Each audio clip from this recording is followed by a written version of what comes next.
Selamat datang kembali di video kuliah Statistika Teknik Kimia dari program studi sarjana Teknik Kimia ITB. Kali ini kita akan meninjau satu topik yang mudah, yaitu statistika deskriptif. Mari kita mulai.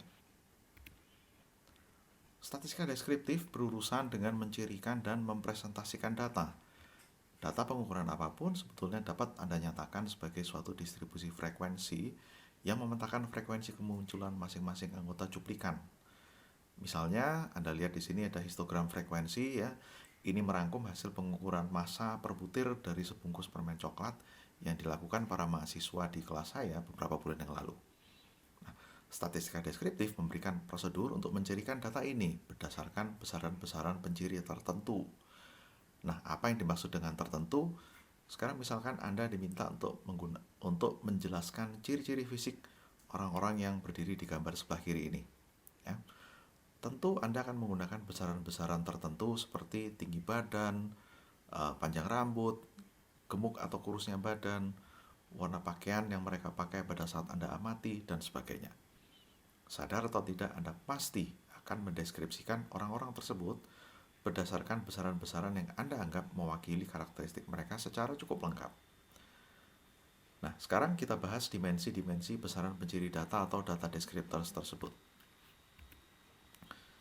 Dimensi pertama adalah ukuran pusat atau measure of central tendency. Ini menggambarkan kelakuan tipikal atau yang paling bisa diharapkan dari suatu data. Sebagai contoh, simak histogram di sebelah kanan. Ya. Dari bentuk distribusi, Anda bisa menebak bahwa ukuran pusat ini berada di dalam lingkaran berikut. Ya. Jika dihitung, maka nilai rata adalah 3,0 dan mediannya adalah 3,0 pula dengan menggunakan rumus yang ada di dalam buku acuan kita. Ya. Rata, median, dan modus tidak selalu sama, bergantung dari simetri distribusi data seperti yang nampak pada gambar sebelah kiri. Ya. Anda bisa lihat di sini, jika sebaran dari data Anda simetris, maka rata, median, dan modus ini akan berada pada nilai yang sama dan sebaliknya. Nah, dimensi kedua adalah ukuran sebaran atau measure of variation, yakni lebar atau sempitnya sebaran data. Besaran-besaran ukuran sebaran yang banyak digunakan antara lain adalah rentang atau jelajah, ya, kemudian simpangan baku, varians yang tidak lain adalah simpangan baku dikuadratkan, dan juga IQR atau interquartile range yang didefinisikan sebagai kuartil ketiga dikurangi kuartil ke-1. Silakan Anda cari cara perhitungan besaran-besaran ini di literatur atau di buku teks kita. Nah, gambar di sebelah kiri menunjukkan dua set data yang memiliki rata sama ya, sama-sama 3,0 ya.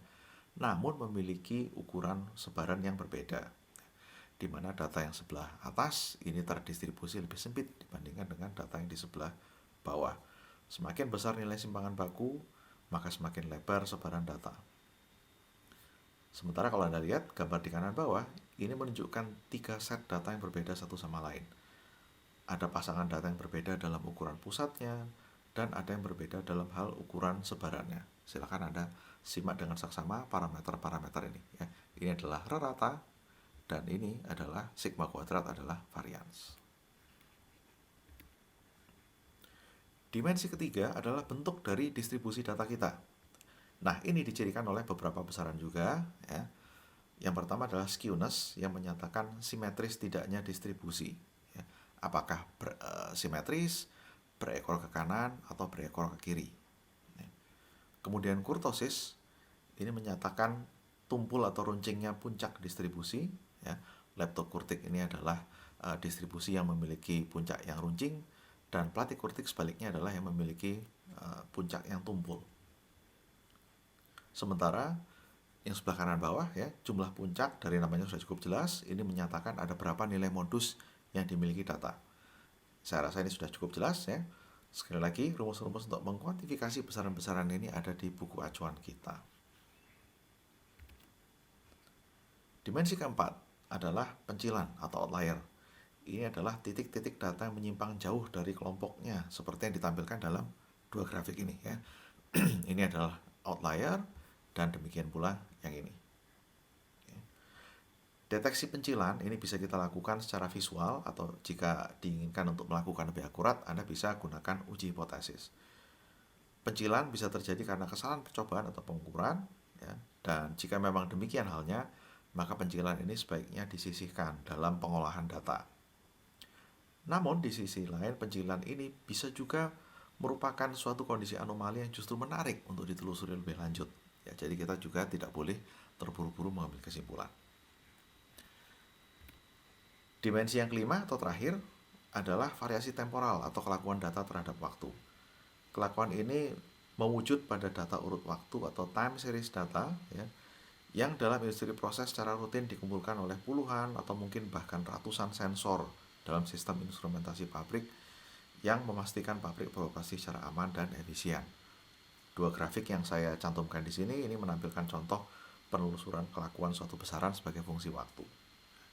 Nah, tentu saja jika data yang Anda hadapi bukan jenis data urut waktu, maka dimensi variasi temporal ini menjadi tidak lagi relevan. Oke. Nah, jadi secara sangat ringkas, statistika deskriptif mencirikan data berdasarkan 5 dimensi. Ukuran pusat, lebar sebaran, bentuk distribusi, keberadaan pencilan, serta kelakuan data terhadap waktu. Dalam bahasa Inggris, dimensi-dimensi ini disingkat menjadi CV dot yang mudah diingat. Central, Variation, Distribution, Outlier, and Time. Sekian dan sampai jumpa di kuliah berikutnya.